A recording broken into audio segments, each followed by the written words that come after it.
ഇന്ന് ജൂൺ 27 യേശുവിൻ്റെ തിരുഹൃദയ തിരുനാൾ ലോകം മുഴുവനും തിരുസഭയിൽ ആഘോഷിക്കുന്ന ദിവസമാണ്. എന്നാൽ എന്തുകൊണ്ടാണ് ഈ ദിവസം തിരുഹൃദയ തിരുനാളായി ആഘോഷിക്കപ്പെടുന്നത് എന്നുള്ളൊരു ചരിത്രത്തിലേക്ക് നമുക്ക് പോകാം. ഈശോ തൻ്റെ തിരുഹൃദയം വിശുദ്ധ മാർഗരറ്റ് മേരി അലക്കോക്കിന് വെളിപ്പെടുത്തിയത് 4 പ്രാവശ്യം ദർശനങ്ങൾ നൽകിക്കൊണ്ടാണ്. അതിൽ ഏറ്റവും അവസാനം നൽകിയ ദർശനം ജൂൺ 16 1675 അതിൻ്റെ 350ാമത്തെ വാർഷികമാണ് തിരുസഭ ഇപ്പോൾ ആഘോഷിക്കുന്നത്. ഈ അവസാനത്തെ ഈ ദർശനത്തിൽ ഈശോ പ്രത്യേകമായി വിശുദ്ധ മേരി മാർഗരറ്റ് അലക്കോക്കിനോട് ഇപ്രകാരം ആവശ്യപ്പെടുകയുണ്ടായി. കോർപ്പൂസ് ക്രിസ്തി തിരുനാൾ കഴിഞ്ഞു വരുന്ന വെള്ളിയാഴ്ച എൻ്റെ തിരുഹൃദയത്തിന് വേണ്ടി പ്രത്യേകം സമർപ്പിക്കുന്ന ദിവസമായിരിക്കണം. മാത്രമല്ല അത് തിരുസഭയിൽ ഒരു തിരുനാളായി ആഘോഷിക്കണമെന്നുകൂടി ഈശോ തന്നെ നേരിട്ട് വിശുദ്ധ മാർഗരറ്റ് മേരി അലക്കോക്കിനോട് ആവശ്യപ്പെടുകയുണ്ടായി. അന്നേ ദിവസം ലോകം മുഴുവനുള്ള കുർബാന സ്വീകരിക്കാത്ത പാപത്തിൽ കഴിയുന്ന മനുഷ്യർക്ക് വേണ്ടി, അവരുടെ മാനസാന്തരത്തിന് വേണ്ടി മറ്റുള്ളവർ കുർബാന സ്വീകരിച്ച് അവരുടെ പാപപരിഹാരത്തിന് വേണ്ടി കാഴ്ചവെക്കണം എന്നുകൂടി ഈശോ ആവശ്യപ്പെടുകയുണ്ടായി. ഈ പശ്ചാത്തലത്തിലാണ് ഇന്നേ ദിവസം തിരുസഭയിൽ യേശുവിൻ്റെ തിരുഹൃദയത്തിൻ്റെ തിരുനാൾ, ഈ കോർപ്പൂസ് ക്രിസ്തി തിരുനാൾ കഴിഞ്ഞു വരുന്ന ആദ്യത്തെ വെള്ളിയാഴ്ച ഈ തിരുനാൾ ആഘോഷിക്കുന്നത്. ഏതായിരുന്നാലും യേശുവിൻ്റെ തിരുഹൃദയം ഇതിനു മുമ്പ് പ്രത്യക്ഷപ്പെട്ടത് മേരി മാർഗരറ്റ് അലക്കോക്കിന് മാത്രമല്ല, അതിനു മുമ്പ് തന്നെ നൂറ്റാണ്ടുകൾക്ക് മുമ്പ് വിശുദ്ധ മെത്തിൽഡ, വിശുദ്ധ ജെർത്തൂദ് എന്നീ വിശുദ്ധർക്കും പ്രത്യക്ഷപ്പെട്ടിട്ടുണ്ട്. എന്നാൽ വിശുദ്ധ മാർഗരറ്റ് മേരി അലക്കോക്കിന് ഈശോ പ്രത്യക്ഷപ്പെടാനുണ്ടായ സാഹചര്യത്തെക്കുറിച്ച് നമുക്ക് കൂടുതൽ കാര്യങ്ങൾ മനസ്സിലാക്കാം. വിശുദ്ധ മേരി മാർഗരറ്റ് അലക്കോക്കിന് കുഞ്ഞുനാളിൽ തളർവാദം പിടിപെട്ടിട്ട് പരിശുദ്ധ അമ്മയുടെ മധ്യസ്ഥതയിലൂടെയും ദർശനത്തിലൂടെയുമാണ് സൗഖ്യം കിട്ടിയതെന്ന് ഞാൻ ഇതിനു മുമ്പ് ഒരു വീഡിയോയിൽ സൂചിപ്പിച്ചിട്ടുണ്ടായിരുന്നു. അതിനുശേഷം ദൈവാനുഭവത്തിൻ്റെ പിൻബലത്തിൽ അവൾ കോൺവെൻറ്റിൽ ചേർന്ന് കന്യാസ്ത്രീയായി, സിസ്റ്ററായി ജീവിക്കുകയാണ്. പക്ഷേ ഒരുപാട് പരിമിതികൾ ആ സഹോദരിക്ക് ഉണ്ടായിരുന്നു. പ്രത്യേകിച്ച് തളർവാദം പിടിപെട്ടതുകൊണ്ട് മറ്റു ജോലികളൊക്കെ കോൺവെൻറ്റിൽ വളരെ സ്ലോ ആയിട്ടാണ് ചെയ്തുകൊണ്ടിരുന്നത്. അങ്ങനെ ഒരുപാട് കുറ്റപ്പെടുത്തലുകൾ, ഒറ്റപ്പെടുത്തലുകൾ സമൂഹത്തിൽ ഉണ്ടായിക്കഴിഞ്ഞു കഴിഞ്ഞപ്പോൾ വിശുദ്ധ മേരി മാർഗരറ്റ് അലക്കോക്ക് തൻ്റെ കോൺവെൻറ്റിൽ തൻ്റെ അഭയം യേശുക്രിസ്തുവിനെ മാത്രമായി കണ്ടുകൊണ്ട് ദിവ്യബലിയിൽ വളരെ ആഴമായ സ്നേഹത്തോടുകൂടി പങ്കെടുക്കുകയും ദിവ്യബലി കഴിഞ്ഞ് നന്ദി പറഞ്ഞുകൊണ്ടിരിക്കുന്ന സമയത്താണ് ഈശോ തൻ്റെ ദർശനം ആദ്യമായിട്ട് വിശുദ്ധ മേരി മാർഗരറ്റ് അലക്കോക്കിന് കാണിച്ചു കൊടുക്കുക. ആദ്യത്തെ ദർശനത്തിൽ വിശുദ്ധ യോഹന്നാൻ സ്ലീഹായെ പോലെ വിശുദ്ധ മേരി മാർഗരറ്റ് അലക്കോക്കിന് യേശുവിൻ്റെ ആ തിരുഹൃദയത്തിൽ ചാരിക്കിടന്ന് ഉറങ്ങുവാനും ആ തിരുഹൃദയത്തോട് ചേർന്നിരുന്ന് ഒരു പ്രത്യേകമായി അനുഭവത്തിലേക്ക് കടന്നു പോകുവാനുള്ള ഒരു സാഹചര്യങ്ങൾ കൂടി സഹോദരിക്ക് കിട്ടിയിരുന്നു. പിന്നീട് 3 തവണയാണ് വിശുദ്ധ മേരി മാർഗരറ്റ് അലക്കോക്കിന് ഈശോ തൻ്റെ തിരുഹൃദയം തുറന്ന് കാണിക്കുകയായിരുന്നു. എന്നിട്ട് വിശുദ്ധ മേരി മാർഗരറ്റ് അലക്കോക്കിനോട് ഈശോ പറഞ്ഞ ഒരു വാക്യമുണ്ട്. ഈശോ പറഞ്ഞത് എങ്ങനെയാണ്? ഇതാ എൻ്റെ തിരുഹൃദയം നോക്കുക, മനുഷ്യരെ ഞാൻ ഇത്രമാത്രം പരിധികളില്ലാതെ സ്നേഹിച്ചിട്ട് അവരെൻ്റെ സ്നേഹം മറന്ന് നന്ദിയില്ലാതെയാണ് അവർ ഈ ഭൂമിയിൽ ജീവിക്കുന്നത്. അതുകൊണ്ട് എൻ്റെ ഹൃദയം കുത്തിത്തുറന്ന് ഞാൻ മനുഷ്യവംശത്തിന് നൽകിയ ഈ സ്നേഹത്തിൻ്റെ പ്രവാചകയായി ഈ സ്നേഹം ലോകം മുഴുവനും പകർന്നു കൊടുക്കുന്ന ഒരു വ്യക്തിയായിട്ട് നീ മാറണം എന്ന് വിശുദ്ധ മാർഗരറ്റ് മേരി അലക്കോക്കിനോട് ഈശോ ആവശ്യപ്പെടുകയായിരുന്നു. 4 ദർശനങ്ങളും ഈശോ നൽകി കഴിഞ്ഞപ്പോൾ ഈശോ പ്രധാനമായി ഊന്നി പറഞ്ഞ കാര്യങ്ങൾ ഇതാണ്. ഒന്ന്, യേശു കുരിശിൽ മരിച്ച് തൻ്റെ ചങ്ക് തുളച്ച് തന്ന സ്നേഹത്തോട് നന്ദിയില്ലാതെ ജീവിക്കുന്ന മനുഷ്യവംശത്തെയാണ് ഈശോ മാർഗരറ്റ് മേരി അലക്കോക്കിന് ചൂണ്ടിക്കാണിച്ചത്. എന്നിട്ട് പറഞ്ഞു, അവർ കാണിക്കുന്ന നന്ദികേടിന് പരിഹാരമായിട്ട് മേരി മാർഗരറ്റ് അലക്കോക്കിനോട് അങ്ങനെയുള്ള വ്യക്തികൾക്ക് വേണ്ടി പ്രാർത്ഥിക്കുവാനും ഈശോയുടെ തിരുഹൃദയത്തോട് കാണിക്കുന്ന അവഗണനയ്ക്കും നന്ദികേടിനും പാപങ്ങൾക്കും പരിഹാര പ്രവൃത്തികൾ ചെയ്യുവാനുമായി ഈശോ ആവശ്യപ്പെടുകയുണ്ടായി. ദൈവം നൽകുന്ന ഓരോ അനുഗ്രഹങ്ങളും വാസ്തവത്തിൽ വലിയ ഒരു വെല്ലുവിളി തന്നെയാണ് ആത്മീയ ജീവിതത്തിൽ പലർക്കും ഉണ്ടായിട്ടുള്ളത്. അതുപോലെ തന്നെയായിരുന്നു വിശുദ്ധ മേരി മാർഗരറ്റ് അലക്കോക്കിനും. എന്ത് സംഭവിച്ചു? ഇങ്ങനെ ദർശനം കിട്ടിയ കാര്യങ്ങൾ പറഞ്ഞു കഴിഞ്ഞപ്പോൾ കമ്മ്യൂണിറ്റിയിൽ ആരും വിശ്വസിക്കുന്നില്ല. അവൾക്ക് വട്ടാണ്, അവൾക്ക് ഉണ്ടാക്കി പറയുന്നതാണ് എന്നൊക്കെയാണ് എല്ലാവരും പറയുന്നത്.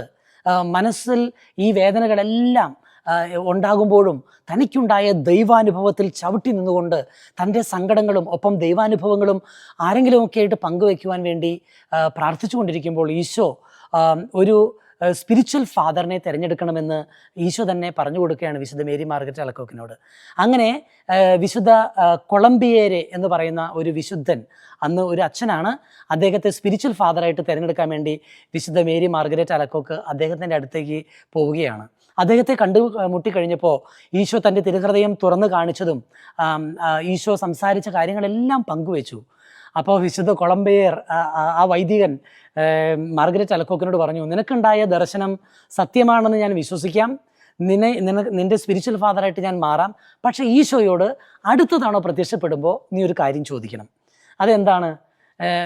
ഈ വൈദികൻ പറഞ്ഞു, ഞാൻ കഴിഞ്ഞ കുമ്പസാരത്തിൽ നടത്തിയ ഏറ്റവും വലിയ മാരക പാപം എന്തായിരുന്നുവെന്ന് ഈശോയോട് ചോദിക്കാൻ പറയണം. ഈശോ അതിനുത്തരം പറഞ്ഞു കഴിയുമ്പോൾ എന്നെ അറിയിക്കുക, അതനുസരിച്ച് ഞാൻ നിൻ്റെ സ്പിരിച്വൽ ഫാദർ ആവാമെന്ന് പറഞ്ഞു.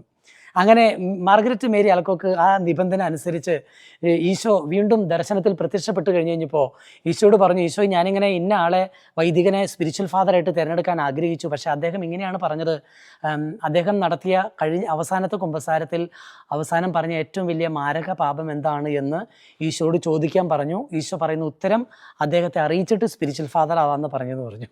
അപ്പോൾ എന്ത് സംഭവിച്ചു? ഈശോ ഇത് കേട്ടിട്ട് മറുപടി പറഞ്ഞു. 3 വാക്കുകളാണ് ഈശോ പറഞ്ഞത്. ഐ ഡോണ്ട് റിമെമ്പർ, ഞാൻ അതൊന്നും ഓർക്കുന്നില്ല എന്ന് മാത്രമാണ് ഈശോ ഉത്തരം പറഞ്ഞത്. മേരി മാർഗരറ്റ് അലക്കോക്ക് ഇതേ കാര്യം ഇതുപോലെ തന്നെ ചെന്ന് വിശുദ്ധ കൊളംബിയർ എന്ന് പറഞ്ഞ വൈദികൻ്റെ അടുത്ത് നിന്ന് പറഞ്ഞു. ഈ ഉത്തരം കേട്ട മാത്രയിൽ അദ്ദേഹത്തിന് മനസ്സിലായി ഈശോ തീർച്ചയായും പ്രത്യക്ഷപ്പെട്ടിട്ടുണ്ട്. പാപങ്ങൾ ഓർത്തിരിക്കുവാൻ ആഗ്രഹിക്കാത്ത തനിക്ക് വേണ്ടി കുരിശിൽ മരിച്ച ഈശോ തീർച്ചയായും രക്ഷകനായി പ്രത്യക്ഷപ്പെട്ടിട്ടുണ്ടെന്നൊരു ദൈവാനുഭവത്തിലേക്ക് കടന്നു വരുവാൻ ഇത് അദ്ദേഹത്തെ സഹായിച്ചു. പാരലിമോണിയയിലെ കോൺവെൻറ്റിൽ ഈശോ വിശുദ്ധ മേരി മാർഗരറ്റ് അലക്കോക്കിന് ദർശനം നൽകി കഴിഞ്ഞു കഴിഞ്ഞപ്പോൾ ഈശോയുടെ തിരുഹൃദയം കത്തിജ്വലിക്കുന്ന ഹൃദയമായിട്ടാണ് കാണപ്പെട്ടത്. മാത്രമല്ല അതിൽ ചുറ്റുപാടും മുള്ളുകളുള്ളതായിട്ട് കണ്ടു. അപ്പോൾ ഈശോ അതിൻ്റെ വ്യാഖ്യാനം കൊടുത്തത് എങ്ങനെയാണ്? യേശുവിൻ്റെ ഹൃദയം ഇപ്പോഴും മനുഷ്യവംശത്തോടുള്ള സ്നേഹത്തെ പ്രതി കത്തിജ്വലിക്കുകയാണ്. ഈശോ 5 മുറിവുകളും ഈ മാർഗരറ്റ് അലക്കോക്കിനെ കാണിച്ചു കൊടുത്തു. അപ്പോൾ 5 മുറിവുകളിൽ നിന്നും സൂര്യപ്രകാശം കണക്കെ, തീജ്വാലകൾ കണക്കെ പ്രകാശം പുറത്തേക്ക് വരുന്നതായിട്ടാണ് കണ്ടത്. തൻ്റെ ഹൃദയത്തിലുള്ള ഈ മുള്ളുകൾ സൂചിപ്പിക്കുന്നത് മനുഷ്യൻ ഈശോയോട് കാണിക്കുന്ന തൻ്റെ ഹൃദയം കുത്തി പിളർന്ന് ചങ്കിലെ ചോര തന്ന് സ്നേഹിച്ച ആ ഈശോയോട് കാണിക്കുന്ന നന്ദികേടിനെയും അവഗണനയെയും പാപത്തെയും സൂചിപ്പിക്കുന്നതാണ് ആ മുള്ള് എന്നാണ് ഈശോ മാർഗരറ്റ് അലക്കോക്കിനോട് പറഞ്ഞു കൊടുത്തത്. എന്നിട്ട് പറഞ്ഞു, പരിഹാരാർത്ഥമായിട്ട് ഈശോയുടെ തിരുഹൃദയത്തെ ആശ്വസിപ്പിക്കുവാൻ വേണ്ടി അനുദിന ജീവിതത്തിൽ പാപപരിഹാര പ്രവർത്തികൾ ചെയ്ത് തൻ്റെ തിരുഹൃദയത്തെ ആശ്വസിപ്പിക്കണമെന്ന് ഈശോ മേരി മാർഗരറ്റ് അലക്കോക്കിനോട് ആവശ്യപ്പെടുകയുണ്ടായി. 4 പ്രാവശ്യമാണ് ഈശോ മേരി മാർഗരറ്റ് അലക്കോക്കിന് പ്രത്യക്ഷപ്പെട്ടെന്ന് ഞാൻ സൂചിപ്പിച്ചല്ലോ. ആദ്യത്തെ പ്രത്യക്ഷപ്പെടൽ യോഹന്നാൻ ശ്ലീഹായുടെ തിരുനാളിൻ്റെ അന്ന് ഡിസംബർ 27-ാം തീയതി ആദ്യത്തെ അപ്പാരിഷൻ നടക്കുകയാണ്. ഇതിൽ ഏറ്റവും അവസാനത്തെ അപ്പാരിഷനിൽ ഈശോ നൽകിയ സന്ദേശം വളരെ പ്രധാനപ്പെട്ടതായിരുന്നു. ഈ പ്രത്യക്ഷപ്പെടലിലാണ് ഈശോ പ്രത്യേകമായിട്ട് കോൺസെക്രേറ്റഡ് ആയിട്ട് ജീവിക്കുന്ന വ്യക്തികളുടെയും വൈദികരുടെയൊക്കെ അല്ലെങ്കിൽ അങ്ങനെ ആ ആത്മീയ ജീവിതത്തിലേക്ക് കടന്നു വന്നവരുടെയും പാപത്തിന് പരിഹാരമായി കൂടുതൽ പ്രാർത്ഥിക്കണമെന്ന് ആവശ്യപ്പെട്ടത്. ഏതായിരുന്നാലും 1765 ക്ലെമൻ്റ് 13-ാമൻ മാർപ്പാപ്പയാണ് ഈ യേശുവിൻ്റെ തിരുഹൃദയത്തിൻ്റെ ഭക്തി ലോകം മുഴുവനും പ്രസിദ്ധീകരിക്കണമെന്നും അത് പ്രചരിപ്പിക്കണമെന്നും അത് തിരുസഭയിൽ പ്രത്യേകമായിട്ട് അംഗീകരിച്ചത്. അതിനുശേഷം 1856 പിയൂസ് 9-ാമൻ മാർപ്പാപ്പ ഇത് തിരുസഭയിൽ ഒരു തിരുനാളായി ആഘോഷിക്കണമെന്നുള്ള ഡിക്രി പുറപ്പെടുവിക്കുകയുണ്ടായി. ഈശോ മേരി മാർഗരറ്റ് അലക്കോക്കിന് പ്രത്യക്ഷപ്പെട്ട് കഴിഞ്ഞപ്പോൾ തിരുഹൃദയത്തോട് ഭക്തി കാണിക്കുന്നവർക്കും ഈ ഭക്തി പ്രചരിപ്പിക്കുന്നവർക്കും വേണ്ടി 12 വാഗ്ദാനങ്ങൾ നൽകിയിട്ടുണ്ടായിരുന്നു. അതിൽ 1-ാമത്തെ വാഗ്ദാനമാണ് ഈ തിരുഹൃദയ ഭക്തി വളരുവാൻ ആഗ്രഹിക്കുന്ന, ഈശോ തിരുഹൃദയത്തെ സ്നേഹിക്കുന്നവർ, തൻ്റെ ഹൃദയത്തിന് സമർപ്പിക്കുന്നവർ, അതിൻ്റെ പ്രചാരണം നടത്തുന്നവർക്ക് ഈശോ നൽകിയ ഒന്നാമത്തെ വാഗ്ദാനമാണ് അവരേത് ജീവിത അന്തസ്സിലുള്ളവരായിരുന്നാലും ആ ജീവിത അന്തസ്സിൽ കൃപയിൽ വളരുവാനുള്ള ആവശ്യമായ എല്ലാ അഭിഷേകവും കൃപയും ഈശോ അവർക്ക് നൽകും. രണ്ടാമതായിട്ട് അവരുടെ കുടുംബങ്ങളിൽ ഞാൻ സമാധാനം സ്ഥാപിക്കുമെന്ന് ഈശോ പ്രത്യേകമായിട്ട് പറയുകയുണ്ടായി. മറ്റൊരു കാര്യം ഈശോ പറഞ്ഞത്, അങ്ങനെയുള്ളവരുടെ കഷ്ടപ്പാടുകളിൽ അവർക്ക് ആശ്വാസമായിട്ട്, തുണയായിട്ട് ഞാൻ അവരുടെ കൂടെ ഉണ്ടായിരിക്കുമെന്ന് ഈശോ പറഞ്ഞു. പിന്നെ നാലാമതായിട്ട് ഈശോ പറഞ്ഞത്, അവരുടെ മരണനേരത്ത് അവർക്ക് ഞാൻ സുരക്ഷിതമായ ഒരു അഭയമായിരിക്കുമെന്ന് ഈശോ പറഞ്ഞു.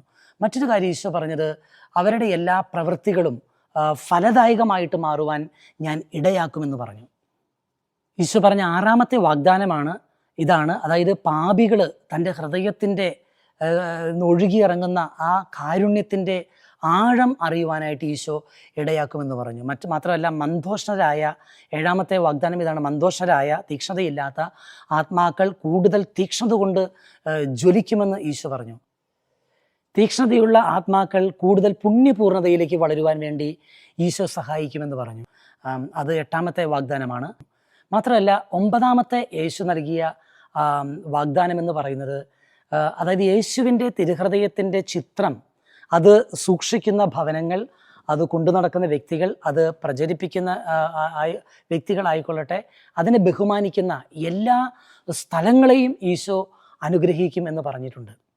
പത്താമതായിട്ട് ഈശോ പറഞ്ഞൊരു കാര്യം ഇതാണ്, കഠിന ഹൃദയരായിട്ടുള്ള അല്ലെങ്കിൽ കഠിന പാപികളെ സ്പർശിക്കുവാനുള്ള, അവരുടെ ഹൃദയങ്ങളെ മാനസാന്തരത്തിലേക്ക് നയിക്കുവാനുള്ള ഒരു പ്രത്യേകമായ കൃപ പുരോഹിതന്മാർക്ക് ഈശോ നൽകുമെന്ന് പ്രത്യേകമായിട്ട് ഈശോ സൂചിപ്പിക്കുകയുണ്ടായി.